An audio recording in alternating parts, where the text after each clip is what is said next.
Channel Satyam classes official. આજરોજ વિદ્યાર્થી મિત્રો આપણે ધોરણ 9 થી 12 ની અંદર અતિ મહત્વનું અને ખાસ કરી ધોરણ 12 કોમર્સ અને આર્ટ્સ અને સાયન્સના ત્રણેય સ્ટ્રીમ માટે ઉપયોગી એવું ફંક્શન જોઈશું, જેનું નામ છે શોઈંગ કોન્ટ્રાસ્ટ. મિત્રો, કોન્ટ્રાસ્ટ શબ્દનો ગુજરાતી અર્થ થશે વિરોધાભાસ.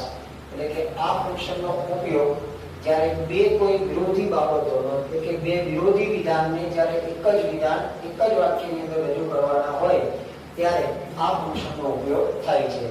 જેમાં એનો યુઝ આપણે એટલે કે એનો ઉપયોગ લખેલો છે વિરોધાભાસ દર્શાવવા માટે. મિત્રો, કોન્ટ્રાસ્ટ એટલે આપણને ખબર છે કે જે અલગ પડતી બનતું હોય છે. જેમ કે આપણે કપડાં ખરીદવા પણ જઈએ ત્યારે પણ આ શબ્દનો ઉપયોગ કરતા હોઈએ છીએ કે કોન્ટ્રાસ્ટ મેચિંગ કરીએ છીએ. કોન્ટ્રાસ્ટ એટલે વિરોધી બાબત દર્શાવવા માટે. આ ફંક્શનને ઓળખવા માટેના કીવર્ડ કે જેને આપણે ચાવીરૂપ શબ્દો કહીએ છીએ